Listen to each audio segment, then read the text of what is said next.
세상을 통치하시는가? 참 우리는 많은 의문이 있는 것이 사실입니다. 이 세상에 보면요, 엄청나게 복잡한 일들이 많이 있습니다. 또 최근에 우리나라 많은 국민들을 안타깝게 하는 것은 이 독도에 그 환자를 운송하던 헬기가 추락을 해서 7분이 지금 뭐 3분은 그 시신을 수습을 했지만 4분은 지금 어떻게 됐는지 알지 못하는 이러한 참 너무나도 당황스럽고 안타까운 일들을 우리가 만나게 되기도 하고요. 그리고 지구촌에 보면 막 지진이 일어나고 또 태풍이 일어나고 또 사실 쓰나미라는 말이 예전에는 없었거든요. 그런데 예전에 해일이라는 것은 있었어요. 그런 새로운 용어들이 있어서 뭐 몇십만 명씩 인명 피해가 나기도 하는 이러한 너무나도 놀라운 이 충격을 금치 못하는 일들이 일어나고 있는 현실을 볼 수 있습니다. 그것뿐입니까? 전쟁이 일어나고요, 난리들이 일어나고요, 분쟁이 있고요, 난민들이 발생하고, 이 세상이 과연 어떻게 이렇게 돌아가는 걸까? 이 세상은 지금 과연 어떻게 되는 걸까? 과연 하나님께서 이 세상을 통치하고 계시는 것일까? 이러한 부분에서 의문이 들 때가 상당히 많이 있습니다. 사도 요한 당시에도요, 온갖 어려움들이 그 땅에는 팽배했습니다. 이 64년에요, 어떤 일이 벌어졌냐면 로마에 대화재가 발생합니다. 이 로마 도시에 엄청나게 큰 화재가 발생해서, 물론 그 화재의 배후는 이 네로 황제라고 봅니다만, 이걸 그리스도인에게 뒤집어 씌우기도 하고요. 그래서 얼마나 많은 그리스도인이 그 화재를 일으켰다는 명목하에 잡혀 들어가고 죽었는지 몰라요. 그리고 한 60년에는요, 이 소아시아 지방에 지진이 일어나 가지고요, 거의 한 도시들이 초토화될 정도로 엄청난 지진을 이들이 또 만나게 됩니다. 또한 79년에는요, 베수비오라는 그 화산이 있는데 이 화산이 또 폭발한 거죠. 얼마나 그 2000년 전에 사람들이 많이 화산이 폭발하면 놀랬겠습니까? 그리고 92년 정도 되면 무슨 일이 있었냐면 거의 재앙 수준에 가까운 이 곡물 파동이 일어났습니다. 이 곡물 파동, 곡물값이 너무나도 올라가지고 어려움을 겪었다는 거죠. 이게 우리 시대 이야기가 아니라 2000년 전에 사도 요한이 살아가는 그 시대에도 이러한 일이 있었다는 것이죠. 그때를 살아가던 그리스도인들도 아마 우리와 똑같은 질문을 했을 것입니다. 과연 하나님께서 이러한 어려움 가운데서도 세상을 통치하고 계시는가? 이 세상에서 벌어지고 있는 일들은요, 결코 우연히 일어나는 것은 아니라는 것이죠. 우리는 그 의미들을 때로는 다 알 수 없습니다. 하지만 이 세상에서 진행되는 일들을 통하여서 우리는 분명한 경고를 받아야 되는 것이죠. 경고를 받아야 되는 거예요. 사실 이 세상에서 벌어지는 그 재앙에 대해서 우리는 너무나도 섣불른 판단을 하면 안 되죠. 예전에 인도네시아 아체시에 엄청난 쓰나미가 있을 때 어떤 분이 크리스마스 때 놀러 갔기 때문에 거기에 그런 일이 벌어졌다 이렇게 얘기도 했는데, 그렇게까지 이야기할 필요는 없지 않나 생각이 들어요. 하지만 우리는 그 대자연의 이런 현상 앞에서 인간의 무능함을 보고 깨어나는, 각성하는 계기가 되어야 됩니다. 9.11 사건이 있었죠. 9.11 사건이라고 여러분 아시지 않습니까? 뉴욕에 있는 이 쌍둥이 빌딩이 무너졌습니다.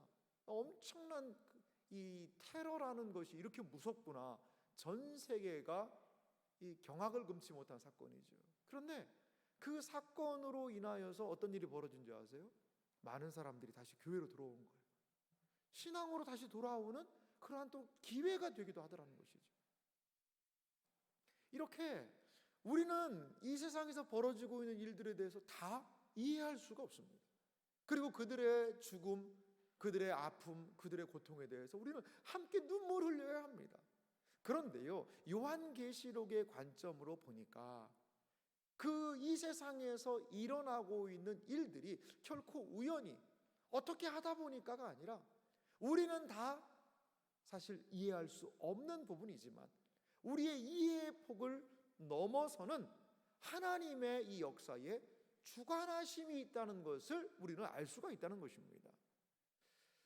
이제 요한계시록에서 참 많은 부분 어려움이 있는 6장을 우리가 들어가게 됩니다. 6장에서부터 보면 여러분 유인물을 보십시오. 유인물을 보면 1번 두 번째 환상의 구조에 대한 부분이 있죠. 일곱 인 심판이 8장 5절까지 진행이 됩니다. 그리고 일곱 나팔 심판이 진행이 되고요. 전투하는 교회에 대한 환상이 12, 14장. 그 다음에 일곱 대접 심판이 15장에서 16장까지 일어납니다. 그러니까 요한계시록에서 가장 길고도 가장 우리가 이해하기 어려운 그 장이 오늘 6장에서부터 16장까지 약 한 11장이 있다는 것입니다. 그래서 이 부분을 우리가 좀 잘 이해하면 앞으로 요한계시록을 이해하는데 많은 도움이 될 수 있을 것입니다. 그리고 이 부분을 이해하면서 세상을 하나님이 어떻게 주관하고 계시는가를 우리가 또 알 수 있게 될 줄 믿습니다. 자, 이제 이러한 심판 시리즈, 특별히 일곱 인 지난 시간에 한번 말씀을 드렸는데요. 이 두루마리에 7개의 봉인을 했다고 그랬죠. 그 인을 떼는 이 심판이 진행이 되는데요. 이 일곱 인 심판과 더불어서 전체 심판 시리즈의 좀 의미들을 우리가 생각을 좀 해봤으면 좋겠습니다. 먼저요, 일곱인 심판의 구조와 특성을 좀 보면요, 심판의 구조는 6번째 인 심판이 연속적으로 일어납니다. 우리가 오늘 6장, 사실 제가 한 장을 좀 다 하려고 했는데 이 분량이 좀 많아서 오늘은 8절까지 하고 다음 시간에 9절부터 해서 17절까지 하도록 하겠습니다.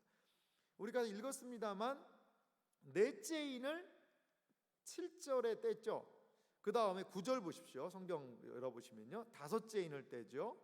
그 다음에 12절도 보시기 바랍니다. 내가 보니 6째 인을 떼실 때에, 이렇게 이야기를 하고 있습니다. 그래서 연속적으로 일어난 것을 볼 수가 있습니다. 그리고 7장을 보면 심판을 이기는 지상교회를 7장 1절에서부터 8절에 보면 이야기를 하고 있습니다. 그래서 14만 4천 이런 이야기도 있고요.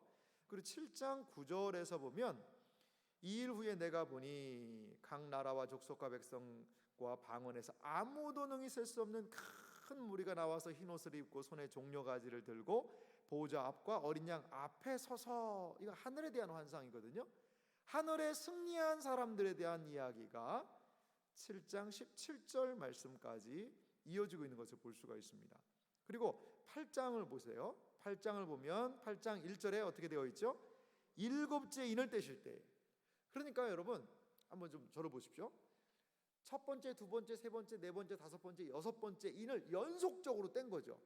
그 다음에 땅에 있는 교회와 천상에 있는 교회에 대한 이야기를 7장에 하고 나중에 7번째 인을 딱 떼는 그런 구조입니다. 그러니까 1, 2, 3, 4, 5, 6 중간에 이야기가 하나 들어가고 7, 7번째, 이러한 구조가 되어 있다는 거죠. 이게 7인 심판의 구조입니다. 그런데요, 전체 심판의 이러한 심판의 의미들을 유인물을 보세요. 이렇게 이야기할 수 있을 것 같아요. 요한계시록에 나오는 심판의 대상은 교회가 아니라 뭐라는 거죠? 세상이라는 것이죠. 심판의 대상은요, 교회가 아니라 세상이라는 거예요. 마치 이스라엘 백성이 고센 땅에서 어떻게 하죠? 보호를 받죠.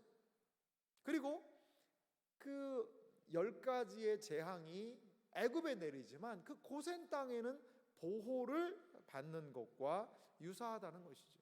교회는 결코 하나님의 심판의 대상은 아닙니다. 때로 교회도 하나님의 책망을 받습니다만 심판의 대상은 아니다. 이 지금 직접적인 7인 심판의 대상이 교회가 아니라 뭐라는 거죠? 세상이라는 겁니다. 여러분 이걸 머릿속에 좀 잘 넣어놓으시기 바랍니다. 두 번째는요, 같이 한 목소리로 읽어볼까요? 가로 2번 같이 읽어보겠습니다. 세상에 대한 심판은 교회에 대한 구원의 전제가 되기 때문에 세상에 대한 심판은 반드시 있어야 하는 중요한 부분이다. 자막에도 제가 준비했는데요, 세상에 대한 심판을 뒤집어 보면요, 그건 교회에 대한 구원이라는 거죠. 항상 심판과 구원은 같이 간다는 것을 여러분 꼭 기억하셔야 됩니다. 기억하셔야 돼요. 여러분, 시험 날짜가 있습니다. 시험 공부를 열심히 한 학생에게 그 시험 날짜나, 만약에 이제 뭐 수능이 얼마 안 남지 않았습니다만 우리 계속 기도해야 되겠는데요. 이 수능을 잘 준비한 그 사람에게 이 수학 능력 시험, 그날은 무슨 날일까요? 내 실력을 유감없이 발휘할 수 있는 날이죠. 지금까지 한 공부에 그 종지부를 찍을 수 있는 날입니다. 구원의 날이죠. 근데 공부를 안 한 사람은 어떨까요? 공부를 안 한 사람은요, 그날은 심판의 날일 수 있습니다. 심판의 날이. 학교에서 중간고사를 본다고 생각해 보세요. 열심히 공부한 학생에게는 그날 실력 발휘를 할 수 있는, 빨리 그날을 와라 라고 할 수 있지만, 공부 안 하고 논 학생은, 공부 안 하고 논 학생에게 그 중간고사 날은 어떤 날일까요? 심판의 날이죠. 심판의 날. 왜요? 중간고사 보고 나면 엄마한테 뭐 가져가야 돼요? 성적표 가져가야 돼요. 어머니가 막 너 이렇게 해가지고 무슨 밥을 먹을 자격이 있냐 없냐, 핸드폰을 꺼냈네 마네, 뭐 이런 여러 가지 핍박을 받아야 되니까 그날이 너무나 두려운 날이 되는 거죠. 자, 똑같은 시험 보는 날이에요. 그런데 누구에게는 이 날이 즐거움의 날이 될 수 있지만, 누구에게는요, 이 날이 어떤 날이? 완전히 심판의 날이 된다는 것이죠. 심판과 구원은 같이 가는 것이죠. 여러분, 예수님이 재림하시는 날 생각해 보시기 바랍니다. 예수님이 재림하신다. 오늘 이 밤에 재림하시면 가장 좋겠죠. 왜냐하면 우리 수요 예배 드리고 있으니까요. 얼마나 감사해요. 그렇지만 세상은 어떨까요?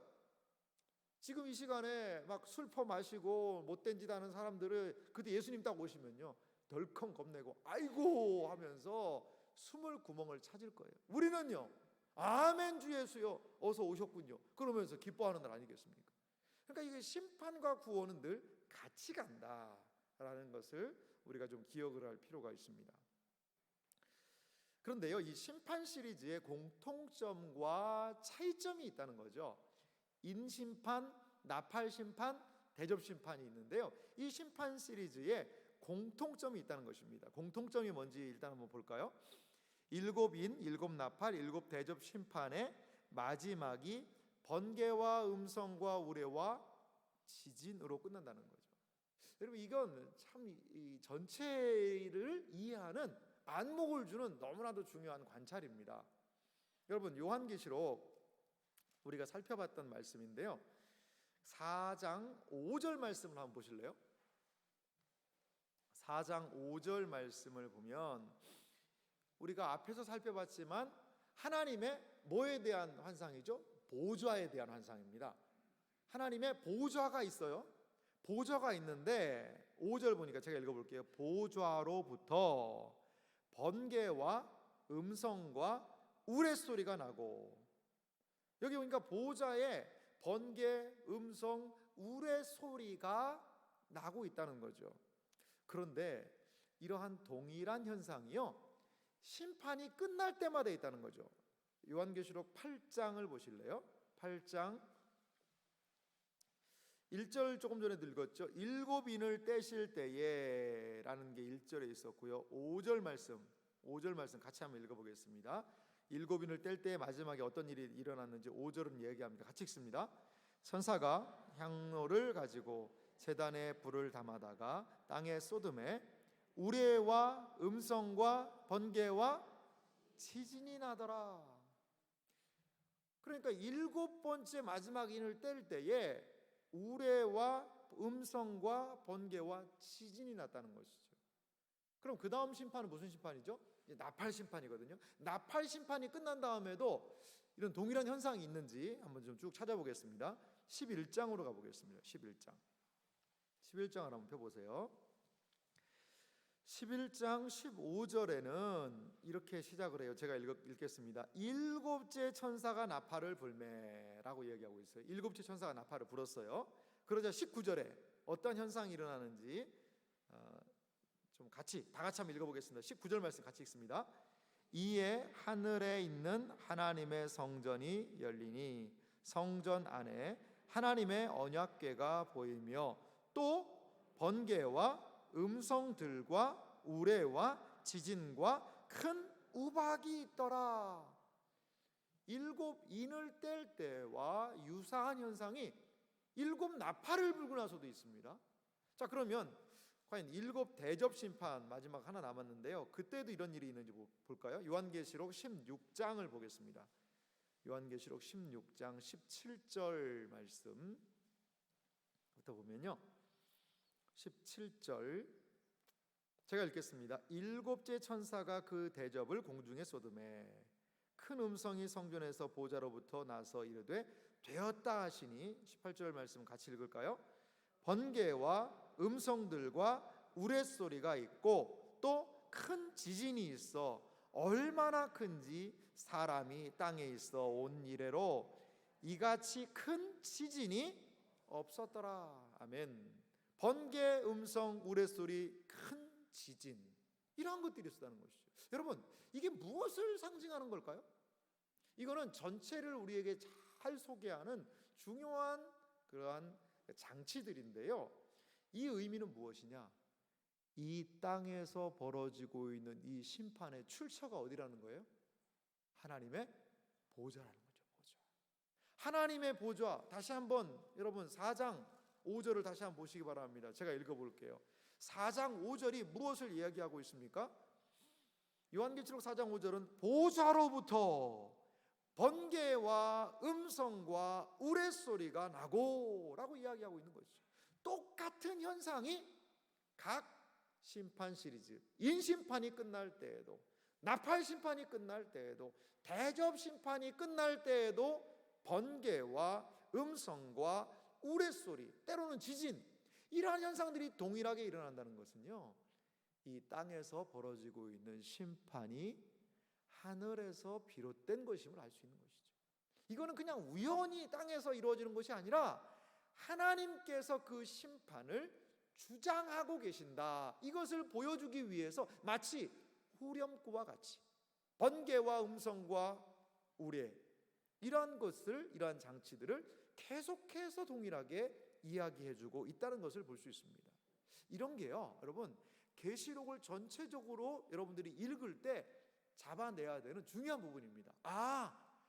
인심판이 끝났는데 번개의 음성 우레, 이건 하나님께서 하신다는 얘기구나. 나팔 심판이 끝나고 나서 번개의 우레, 음성, 지진, 이건 하나님께서부터 이 모든 것들을 주관하신다는 의미구나. 대접 심판의 마지막에도 이런 부분이 있네. 하나님께서 이 모든 것들을 주관하신다는 이야기구나. 그것을 반복적으로 보여주고 있다는 것이죠. 그래서 이것이 공통점일 수 있고요, 차이점도 있습니다. 유인물을 보시면 차이점은요, 7인 7 나팔 심판은 각각 6째와 7째 사이에 막간 장면이 삽입되어 있지만, 우리 좀 전에 살펴봤죠? 인을 뗄 때에 6개까지 떼고 교회에 대한 이야기가 나오고 그 다음에 7번째 인을 뗐죠? 그러면은 나팔도 그런가 한번 우리가 좀 살펴보겠습니다.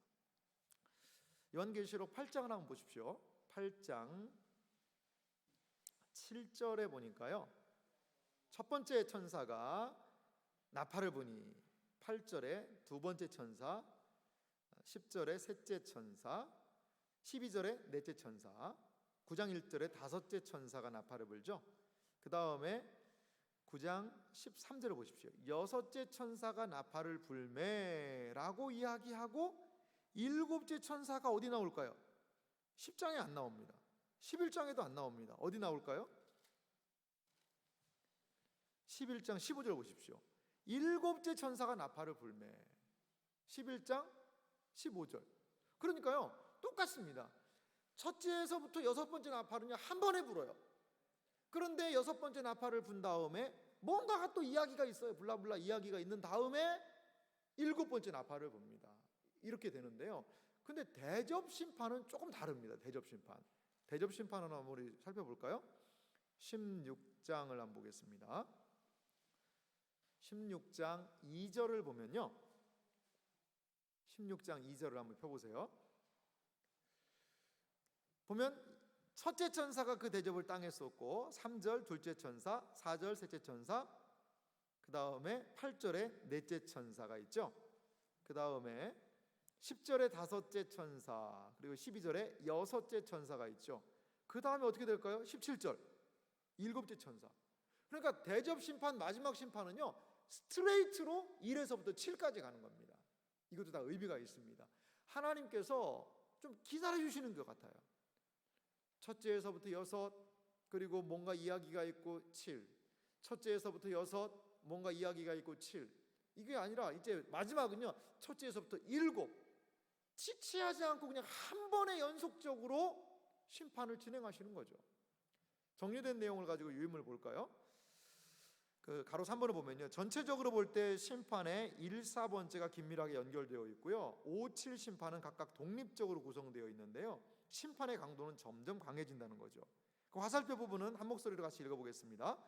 예수님의 초림부터 재림까지 세상을 향한 하나님의 심판은 점진적인 과정을 통해 진행된다. 이 예수님의 초림부터 재림까지요, 초림에서부터 재림까지 이 심판들이 점진적으로 진행이 되고 있는 것이죠. 성경을 조금 왜곡하는 사람들은요, 이게 예수님이 재림하시기 직전에 이러한 인심판이 올 거다, 지금은 그 심판의 때가 아니다 라고 이야기하고 있습니다. 근데 그건 아닌 것 같아요. 예수님의 초림부터요, 예수님의 재림까지 이 심판이 계속적으로 진행되고 있다는 것이죠. 여러분, 말세라는 말 하죠. 말세는 언제일까요? 말세는 언제일까요? 예수님이 오실 때를 말세라고 보통 얘기하죠. 그럼 지금은 말세일까요? 말세가 아닐까요? 어른들 그런 얘기하죠. 아이고 세상 말세요, 말세. 애들이 막 그냥 못된 짓 하고 그랬다고 그런 것들을 얘기할 때 옛날 어른들하고 혀를 차면서 아이고 세상 말세다, 말세, 그런 이야기를 했습니다. 근데 지금 말세가 맞습니다. 말세의 의미는요, 성경적으로요, 예수님이 승천하시고 예수님이 재림하시는 그 사이 기간을 말세라고 그래요. 그러니까 말세가 지금 시작된 겁니까? 안 된 겁니까? 시작됐죠. 예수님이 승천하시고 예수님이 재림하시는 그 사이가 말세예요. 지금은 어느 정도 될까요? 말세지 말이다라는 표현을 쓰죠. 정말 말세가 정말 가까운 때가 아닌가, 이러한 생각이 듭니다. 그렇습니다. 이제 여러분, 인심판과 나팔심판과 전체 대접심판의 전체적인 의미, 이건 보좌에서부터 하나님이 하시는 일이고 하나님의 역사를 드러내고 있구나, 이러한 부분들을 좀 살펴보았습니다. 그러면 우리가 읽었던 이제 6장 본문으로 가서요, 심판에 시행되는 그런 부분들을 살펴보도록 하겠습니다. 심판의 시작은요, 어린 양이 인을 떼는 것에서부터 시작한다는 거죠. 6장 1절을 제가 읽겠습니다. 내가 보매 어린 양이 7인 중에 하나를 떼시는데 그때 내가 들으니 내 생물 중에 하나가 우레소리 같이 말하되 오라 하기로. 자, 어린 양이 7인 중에 하나를 탁 뗐다는 거죠. 떼니까 어떠한 현상이 일어나죠? 내 생물 중에 하나, 내 생물 여러분 아시죠? 하나님의 최측근에 서 있는데요, 이 네 생물이 심판을 주도적인 역할을 하는 것 같습니다. 유인물 보십시오. 어린 양은 7인을 떼시는 분인데요, 하나님의 보좌 우편에 앉으셔서 하늘과 땅의 모든 권세를 가지고 심판을 시행하는 분이시다 하는 거죠. 왜 심판을 시행하시는 분일까요? 인을 뗐기 때문에. 두 번째는요, 그리스도는 하나님의 보좌에 앉으셔서 전체 심판 과정을 통제하시고 네 생물 중에 하나가 상황을 지휘하고 있는 것이죠. 어린 양은, 예수님은 통제하시고 그 네 생물을 지휘하면서 이 심판이 이루어지고 있다는 겁니다. 그러면 첫째 인을 뗄 때에 일어났던 현상에 대해서 우리 2절을 한 목소리로 같이 한번 읽어볼까요? 참 독특한 표현인데요, 6장 2절 말씀 같이 한번 읽도록 하겠습니다. 같이 읽습니다. 이에 내가 보니 흰 말이 있는데 그 탄 자가 활을 가졌고 면류관을 받고 나아가서 이기고 또 이기려고 하더라. 아멘. 여기에 보니까요, 무슨 말이 등장하죠? 흰 말이 등장을 하는 것을 볼 수가 있습니다. 흰 말이 등장을 하는데요, 이 흰 말은 어떤 의미가 있을까요? 여기 보니까 이 성경의 좀 구약적인 배경을 우리가 좀 알 필요가 있습니다. 이 어떤 부분을 좀 알 필요가 있냐면요, 이 첫 번째부터 네 번째 이 인심판의 중요한 특징은 무엇이냐면 인간의 타락한 역사가 얼마나 타락했는지를 우리에게 보여주고 있습니다. 특별히 이 말이 흰 말, 그리고 붉은 말, 검은 말, 청황색 말, 이런 말들이 막 나오는 그런 장면이 있는데요, 이것은 구약 성경에도 이미 그러한 장면이 있었다는 거죠. 여러분 유인물 보시면요, 인간의 타락한 역사에 대한 심판이라고 이야기하면서 말탄 자들, 하나님의 심판의 대행자다, 이런 부분들이 좀 있죠. 그래서 구약적인 배경이 스가랴서라고 얘기하는데요, 스가랴 6장 말씀을 제가 몇 절을 한번 준비해 봤습니다. 스가랴 6장 1절에서 3절을 보면 얼마나 지금 우리가 읽은 내용하고 좀 비슷한지 한번 내용을 좀 살펴보시기 바랍니다. 1절 제가 읽어볼게요. 내가 또 눈을 들어본즉 내 병거가 두 산 사이에서 나오는데 그 산은 구리산이더라. 첫째 병거는 붉은 말들이, 둘째 병거는 검은 말들이, 셋째 병거는 흰 말들이, 넷째 병거는 어룽지고 건장한 말들이 메었는지라. 여러분 우리가 지금 봤던 요한계시록 6장과 어때요? 스가랴서 6장이 상당히 비슷합니다. 6절은 이렇게 얘기하여 검은 말은 북쪽 땅으로 나아가고 흰 말은 그 뒤를 따르고 어룽진 말은 남쪽으로 나아가고 건장한 말은 나아가서 땅을 두루 다니고자 하니 그가 이르되 너희는 여기서 나가서 땅에 두루 다니라 하매 곧 땅에 두루 다니더라. 스가랴 6장에서 이 네 마리의 말에 대한 환상을 스가랴 선지자가 이미 봤어요. 그랬는데 사도 요한도 그 심상을 그대로 가지고 와서 여기에서 그 내용을 다시 열거하고 있다는 것이죠. 이 말을 탄 사람들은요, 하나님의 심판을 대행하는 대행자들이라는 것이죠. 이제 이러한 대행자들이 구체적으로 심판을 하는데요, 그것이 바로 우리가 좀 전에 읽었던 6장 2절입니다. 첫째인에 대한 심판의 내용을 좀 살펴볼까요? 이 첫째인은요, 국가적인 전쟁을 통한 심판이라고 우리가 생각을 할 수가 있습니다. 다시 한번 2절을 읽어보겠습니다. 2절을 읽어보면요, 이에 내가 보니 흰 말이 있는데 그 탄자가 활을 가졌고 면류관을 받고 나아가서 이기고 또 이기려고 하더라. 여러분 유인물을 보시면요, 거기에 좀 정리를 해놨습니다. 말과 활은 기병대를 상징한다는 거죠. 이 말을 타고 그리고 활을 가지고 있는 건 기병대를 상징합니다. 당시에는요, 파르티아 군대는 말을 타고 활을 쏘는 기병이 존재했다는 거죠. 이 파르티아라는 군대가 있는데요, 로마의 군대는요, 역사상 가장 강력한 군대입니다. 로마에 이 무장을 한 중장 보병들이 있는데요, 이 사람들은요, 이 큰 방패를 가지고 서로 막으면서 전쟁의 대열을 뚫지를 못하는 거예요. 영화 같은 거 보면, 여러분 영화 보셨죠? 방패끼리 서로 탁 부딪혀가지고 창으로 막 찌르면서 가면 어떻게 해보지를 못하는 거죠. 그래서 로마의 보병은요, 세계 최강이었습니다. 근데 이 로마의 보병이요, 박살난 적이 있어요. 누구한테냐? 파르티아 기병대예요. 파르티아 기병대가요, 말을 타고 다니면서 그 견고한 진도를 깨트리고 활을 쏘고 하면서 완전히 로마의 군대를 초토화시킨 거죠.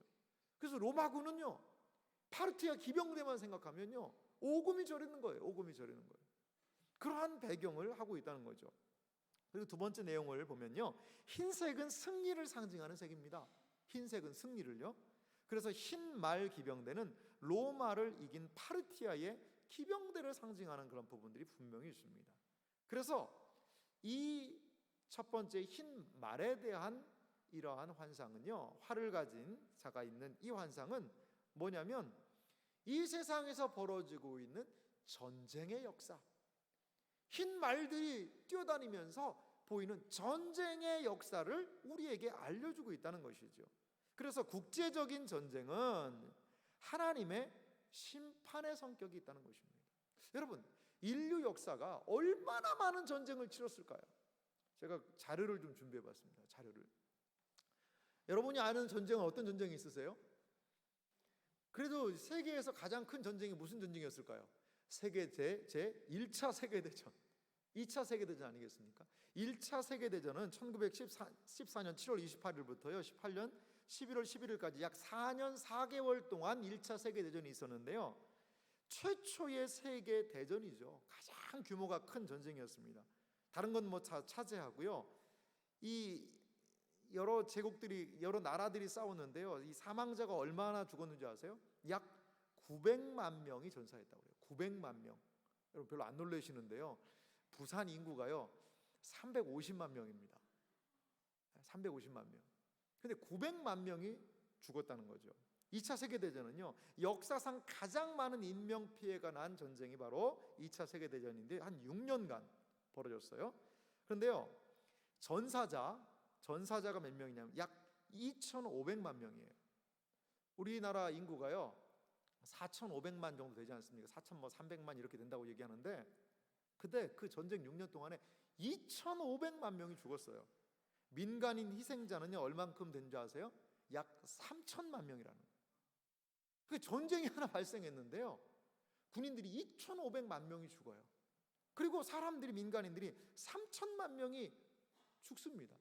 그리고 2차 세계대전 당시에 어떤 일이 벌어지죠? 유태인들 600만 명이 학살을 당합니다. 아우슈비츠 수용소라는 거 아시죠?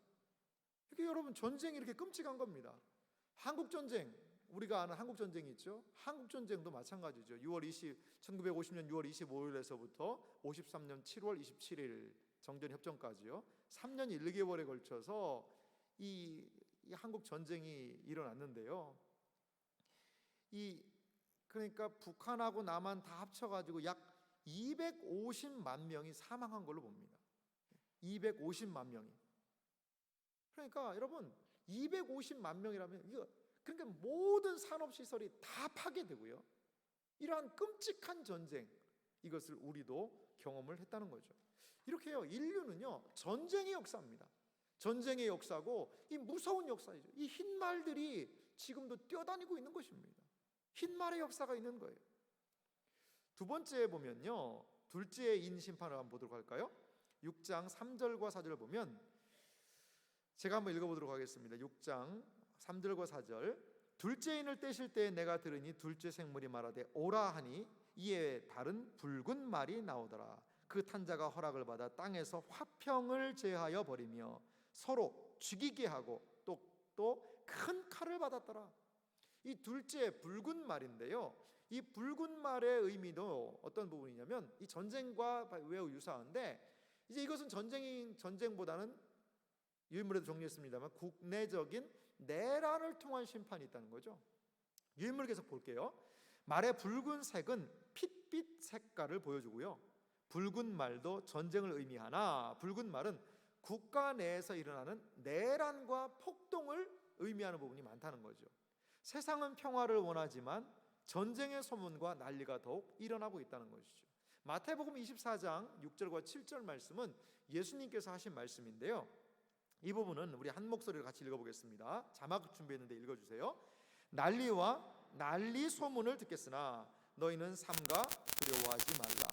이런 일이 있어야 하되 아직 끝은 아닙니다. 민족이 민족을, 나라가 나라를 대적하여 일어나겠고 곳곳에 기근과 지진이 있으니 이 모든 것은 재난의 시작이니라. 이러한 재난의 시작, 처처의 기근과 지진, 민족이 민족을, 나라가 나라를, 난리와 난리의 소문, 예수님이 이러한 일들을 이야기하고 계신다는 것이죠. 여러분 지금 지구상에도요 얼마나 많은 내란들이 일어나고 있는지 몰라요. 나라 안에서요 내란들이 지금도 너무나 많이 일어나고 있습니다. 자원으로 인한 갈등으로 인한 내란들도 있고요, 종교로 인한 갈등, 영토로 인한 내란들, 민족 문제로 인한 내란들, 여러분 아프리카 안에 얼마나 많은 내란들이 많은지 몰라요. 그리고요 이 내란이 일어나면 국가 안에서 막 자기들끼리 싸우면요 누가 발생하는 줄 아세요? 난민들이 발생합니다. 난민. 그 사람들은요 그 안에 내란이 막 일어나고 전쟁이 하니까 그 나라를 떠날 수밖에 없는 것이죠. 자료를 찾아보니까요 지구촌에요 난민이 몇 명인 줄 아세요? 상상을 해봅시다. 한국에 전쟁이 일어났어요. 그래서 우리가 여기서 도저히 못 살겠어서 다 배 타고 중국으로 건너간다고 생각해보세요. 그럼 우리가 누구가 되는 거죠? 난민 되는 겁니다. 이러한 자기의 살던 곳을 떠나는 난민의 숫자가 얼만큼 되냐면요, 7천만 명이 넘는다고 그래요. 난민이 7천만 명이 넘는다. 이 남북한을 다 합치면 약 7천만 명이 되는데, 이 7천만 명이 더 넘는 사람들이 자기의 삶의 근거지를 떠나서 지금 난민으로 세상을 떠돌고 있다는 것이죠. 이런 어려운 상황이 국가적인 내란을 통하여, 지금 이슬람 지역에서도 뭐 터키랑 크루즈족 그런 이야기를 많이 하지 않습니까? 거기도 얼마나 많은 난민들이 발생하고 있습니까? 내전들이 계속되고 있고요. 아프리카는, 거기는 내전의 천국입니다. 이런 표현이 죄송합니다만 얼마나 많은 사람들이 서로 종족끼리 부족끼리 죽이고 난리를 피우고 있는지, 이러한 내전들이 끊임없이 일어나고 있다는 것이지요. 이것은 둘째인 붉은 말, 큰 칼을 받은 화평을 제거해버리는 이러한 심판의 특성이 있다는 것입니다. 셋째인에 대한 심판이 있습니다. 6장 5절과 6절인데요. 이것은요, 기근을 통한 심판이 있습니다. 제가 성경 말씀을 한번 읽어보겠습니다. 5절 말씀입니다. 셋째인을 떼실 때에 내가 들으니 셋째 생물이 말하되 오라 하기로 내가 보니 검은 말이 나오는데 그 탄 자가 손에 저울을 가졌더라. 검은 말과 손에 저울이 있습니다. 6절은 한 목소리로 같이 한번 읽어볼까요? 같이 읽겠습니다. 내가 내 생물 사이로부터 나는 듯한 음성을 들으니 이르되 한 데나리온에 밀 한 대요 한 데나리온에 보리 석 대로다. 또 감람류와 포도주는 해치지 말라 하더라. 아멘. 유인물을 좀 보면요, 셋째인이 보여주는 심판은요, 기근에 대한 거라는 거죠. 검은 말, 기근에 대한 심판입니다. 저울은 물건을 달아줄 때 사용하는 것으로 곡식을 저울에 달아서 판매하는 것을 연상하죠. 이 곡식을 저울에 달아가지고 판매하지 않습니까? 이 검정말에 탄 그 사람은 이 저울을 들고 있다는 것이죠. 그런데요, 거기에 B를 보면 한 데나리온에 밀이 한 돼, 보리가 석 되라는 그 말은 어떤 얘기가 있냐면요, 한 데나리온은요, 노동자 하루 품삯이라는 거죠. 한 데나리온은 우리식으로 얘기하면 한 10만 원 정도 되는 거죠. 노동자가 하루 일했으니까요. 그런데 하루 종일 노동자가 품삯을 해서 일을 했는데, 노동자가 하루 온종일 일해도 자신의 먹거리만 해결하는 극심한 인플레이션 현상을 기록하는 거예요. 그러니까 곡물값이요, 폭등한 거예요. 폭등한 거예요. 우리식으로 얘기하면 이렇게 얘기할 수 있어요. 하루 종일 일했는데요, 쌀 한 대에 10만 원 하는 거예요. 10만 원. 여러분 쌀 한 대에 10만 원이면 여러분 살겠습니까? 정말 먹고 간신히 살 수밖에 없는 그런 상황밖에 안 되는 거죠. 쌀 한 대에 10만 원이라면요. 그런데요, C를 보면요, 감람류와 포도주는 아직 해치지 말아라, 이런 표현이 있었거든요. 거기 보면 값이 비싼 품목으로 부유층에 대한 상징이죠. 그러니까 이 인플레이션이 일어나서 곡물값이 뛰고, 그래도 기근이 일어나서 곡물값이 뛰어도 돈 많은 사람들은 아직은 어떻다는 거예요? 살만하다는 거예요. 여기에 감람류와 포도주는 해치지 말아라. 부유한 사람들은요, 어느 정도는 살만하다는 것이죠. 빈곤의 문제는 인류가 극복하지 못하고 있는 난제 아니겠습니까? 이 빈곤의 문제는요, 인류가요 극복이 안 돼요. 이 문제는 제가요 전 세계에서 일어난 기근들을 좀 찾아봤습니다. 기근, 이거는요 전쟁에 의한 죽음이 아니라요 기근에 의한 죽음인데요, 역사상 가장 최악의 기근이 일어난 때가 언제냐면 1959년부터 61년까지 중국에서 발생했어요. 중국에서 이 기근이 발생했는데요, 쉽게 말하면 가물고 이래가지고요 3년 동안요 얼마가 죽은 줄 아세요? 전쟁보다 더 심합니다. 약 4천만 명이 아사했다고 그래요. 이 역사적인 기록입니다. 4천만 명이 아사를 했다는 거예요. 100만 명 이상 사망자를 낸 20세기의 기근 피해를 좀 조사해 보니까요, 1932년부터 1933년까지 예전에 소련이죠, 스탈린 집단 농장 체제에 저항했던 우크라이나에 대해서 곡물과 가축을 압류해서요 약 500만 명이 기근으로 사망한 일이 있다고 그래요.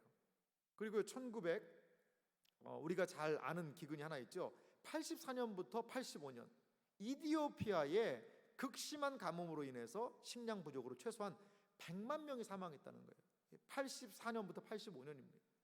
그러니까요, 이러한 무서운 기근. 그러니까 여러분 아프리카를 얘기할 때 여러분 또 기억나는 게 있죠. 소말리아 막 그런 얘기 하잖아요. 소도 말라 죽는 나라다. 막 이렇게 얘기도 할 정도로. 이 사진이 하나 나왔는데요. 이 사진 자료는요. 1994년에 이 케빈 카터라는 사람이 이 독수리와 이 소녀라는 그러한 이 사진을 찍습니다. 이 나라가 어디냐면 수단 남부 지방에서 이 사람이 1994년에 이 사진을 찍었는데 너무나도 이게 참 이 사진을 보면 이 사진 한 잔에 많은 것들을 내포하고 있지 않습니까? 저 아이가 바짝 말라가지고요 있는데 이 독수리가 참 의미심장하지 않습니까? 그러니까 이렇게 기근이 심한 거죠. 기근이 심한 거예요. 아프리카가 얼마나 기근이 심하다는 것을 저 사진 한 장으로 보여주고 있습니다. 이 사진은 나중에 퓨리처 상을 타기도 합니다. 이렇게요 인류는요 이 가난과 기근의 어려움, 무슨 말이죠? 검정말이에요. 검정말이 지금도 역사하고 있는 것이죠. 검정말의 현상이 지금도 있는 것이죠. 지금도 일어나는. 앞으로요 이 자연 현상이 어떻게 급변할지 아무도 모르는 것 같아요. 아무도. 그래서 북쪽에 있는 빙하들이 다 녹고 있다는 그런 이야기도 하고요. 앞으로 얼마나 많은 가뭄이 들지, 얼마나 많은 큰 홍수와 재해가 일어날지 아무도 모르는 것이죠. 이러한 기근에 대한 현상들을 살펴볼 수가 있고요. 넷째인 심판을 볼 수가 있습니다. 넷째인 심판을 볼까요?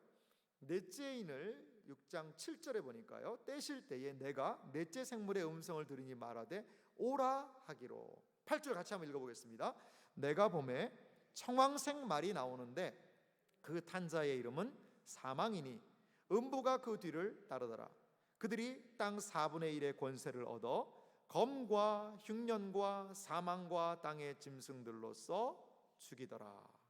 넷째인을 심판을 보면요 전염병을 통한 심판이 바로 이 넷째인에 대한 심판이라는 거죠. 이 청황색 말을 탄 자가 등장하는데요 그 사람의 이름이 뭐냐면 사망입니다. 그런데 청황색은 유인물에도 보면 무슨 색깔이라는 거예요? 이 시체 색깔하고 비슷하다는 거죠. 약간 푸른 빛이 도는 이러한 시신의 색깔과 유사하지요. 죽음에 대한 극한 설정이 지금 나타나고 있다는 것입니다. 그런데 거기 보니까요 6장 8절에 땅 4분의 1의 권세를 받았다라는 표현을 하고 있습니다. 인심판이 보여주는 범위를 여기서 우리가 알 수 있어요. 땅 몇 분의 몇이라는 거예요? 4분의 1의 심판이죠. 전체가 아니라 4분의 1이 지금 심판을 받고 있는 것입니다. 그리고 보니까요 검과 흉년과 사망과 땅의 짐승을 통해 사망이 도래된다는 것이죠. 에스겔 14장 21절을 보면 이런 표현이 있습니다. 상당히 좀 동일한 표현인데요. 에스겔 말씀 14장 21절 제가 읽겠습니다. 주 여호와께서 이같이 이르시되 내가 나의 4가지 중한 벌 곧 칼과 기근과 사나운 짐승과 여기는 뭐로 나오죠? 전염병으로 나옵니다. 오늘 6장 8절은 뭐로 나왔죠? 그걸 사망이라고 얘기했는데 이걸 전염병이라고 얘기해요. 을 예루살렘에 함께 내려 사람과 짐승을 그 중에서 끊으리니 그 해가 더욱 심하지 아니하겠느냐. 그러니까 이 에스겔에 서 있는 말씀과 오늘 6장 이 8절 말씀이 상당히 일맥상통하고 있는 것이죠. 여기서의 죽음은 그래서 어떤 죽음이냐? 전염병을 통한 죽음이라고 우리가 생각할 수 있다는 거죠. 전염병은요 인류에게 지속적인 위협을 주는 그러한 것이 전염병 아니겠습니까? 유럽에서는요 흑사병, 패스트죠. 이걸로요 유럽 인구의 3분의 1이 죽는 그런 때도 있었습니다. 그리고요 여러분 전염병에 대해서 제가 몇 가지 좀 조사를 해봤거든요. 전염병은 1구는 뭐냐면 즉시 격리가 필요한데 이 전염병의 특징은 뭐냐면 다른 사람한테 막 옮겨가는 거예요. 콜레라, 패스트, 장티푸스 이런 것들이 1군이고요. 2군은요, 예방 접종이 필수적이다. 뭐 파상풍, 홍역, 그리고 뭐 풍진, 뭐 여러 가지 부분들. 그리고 3군은요, 지속적인 감시가 필수적인 거예요. 말라리아, 뭐 결핵, 한센병, 뭐 여러 가지 질병들이 있습니다. 저 알지도 못하는 질병들이 많더라고요. 그리고 4군은 어떻게 나눠져 있냐면요, 신종 전염병. 여러분, 에볼라라는 아프리카에서 일어났던 그런 바이러스도 있었고요. 그리고 사스, 여러분 기억하시죠? 예전에. 그리고 또 뭐가 여러분 기억나세요? 메르스 기억나시죠? 메르스. 이 한반도를 공포로 몰아넣었습니다. 제가 그때 수원에 있었는데요, 이 수원에서 제가 사역하는 교회에 2km 근방에 메르스 환자가 있던 병원들이 있었어요. 그런데 진짜 무섭더라고요. 이게 막 공기 중으로 막 된다고 그러니까 이게 우리도 걸리는 게 아닌가, 뭐 엄청나게 무서웠지 않습니까? 이렇게 우리도 알지도 듣지도 못하는 이러한 전염병들이 이제 뭐가 또 일어날지는 몰라요. 뭐가 어떠한 질병이 일어날지 몰라요. 요즘에는 인간만 이런 전염병 걸리나요? 얼마 전에 무슨 아프리카 무슨 감기인가, 이렇게 돼지들이 막 그게 걸리니까요, 한 번 걸리면 다 죽는 거예요. 이렇게 눈에 보이지도 않는 전염병들이 너무나도 무섭게 세계에 확산되고 있는 것이죠. 앞으로 뭐가 나올지 모릅니다. 뭐가 나올지 몰라요. 이렇게 이 세상은요, 너무나도 위험 가운데 노출되어 있고 이미 청황생 말의 심판이 우리 시대에 시작되고 있는 것입니다. 여러분, 시작되고 있는 거예요. 첫 번째부터 네 번째 인심판이 우리에게 주는 교훈을 한 3가지로 정리할 수 있습니다. 첫째는요, 타락한 인류의 역사는 전쟁의 역사라는 거죠. 이 타락한 인류의 역사는요, 전쟁의 역사가 끊임없이 이어졌습니다. 둘째요, 타락한 인류의 역사는 기근과 배고픔의 역사라는 것이죠. 또 세 번째, 타락한 인류의 역사는요, 질병의 역사라는 것을 우리는 이 내용을 통하여서 살펴볼 수 있습니다. 정리된 내용을 좀 보면요, 인간의 행동은 이기기 위한 욕심에서 전쟁과 내전으로, 흉년으로, 재앙과 사망으로 나아가고 있다는 것입니다. 이것은 하나님의 직접적인 심판이라기보다 그들의 부패가 돌고 돌도록 허용하시는 거라는 거죠. 하나님께서 이 전쟁을 전혀 싸우고 싶지 않은 두 나라가 있는데 하나님이 야 니네 싸워라 이렇게 하는 게 아니라는 거예요. 그 타락한 본성들이 서로 충돌하는 것이죠. 하나님이 은혜를 주셔서 딱 억제를 하고 있다가 그 은혜를 가려버리시면 그냥 막 전쟁들을 일으키는 이런 일들, 이게 바로 세상의 역사라는 것이죠. 이 부패한 세상의 모습이라는 것이죠. 그들의 부패가 돌고 돌도록 때로 하나님께서 내버려 두신다는 것입니다. 죄는요, 스스로 드러내고 자기의 파괴에 이르고 있다는 것이죠. 요한계시록에서 말하는 이게 통상적인 주제라는 것입니다. 여러분, 저는요, 때로 뉴스를 보면요, 말들의 대잔치가 보여요. 말들의 대잔치. 이게 무슨 말이냐? 뉴스를 딱 틀었더니 어느 나라가 막 지금 전쟁이 나고 난리를 했다는 거예요. 다음 뉴스를 말씀드리겠습니다. 어느 지역에 이 가뭄이 들어가지고 막 그냥 농작물이 다 황폐하고 막 난리가 나고 아사자가 생겼다는 그 뉴스가 나요. 또 다음 뉴스 보니까 어디에 막 이 전염병이 돌아가지고 지금 막 난리가 났다는 그런 이야기가 나요. 이게 뭐죠? 흰 말들이, 붉은 말들이, 또 검정 말들이, 검은 말이, 그리고 청황색 말들이 지금도 왕성하게 이 지구의 역사에서 활동하고 있다는 것입니다. 활동하고 있다는 거예요. 우리는 이러한 것들을 바라보면서 그냥 그런 일이 있네 라고만 생각할 게 아니라 오늘 요한계시록 6장에 첫째인에서부터 넷째 인에 대한 생각을 해야 된다는 것입니다. 하나님께서 저 지역에 무엇인가가 의미가 있구나. 저것을 교훈으로 삼아야 되겠구나. 하나님께서 역사를 주관하고 계시는구나. 이러한 것들을 이 세상에서 벌어지고 있는 심판을 통하여서 우리는 볼 수 있는 또한 안목이 필요하다는 것입니다. 안목이 필요하다는 거예요. 하지만 여러분, 결코 두려워하지는 마시기 바랍니다. 하나님께서는 하나님의 백성들을 보호하실 줄 믿습니다.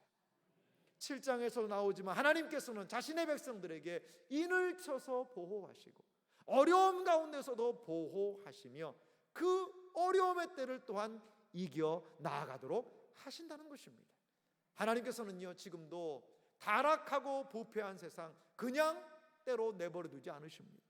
하나님께서는 그 세상에 대하여서 심판하실 수 있는 분이십니다.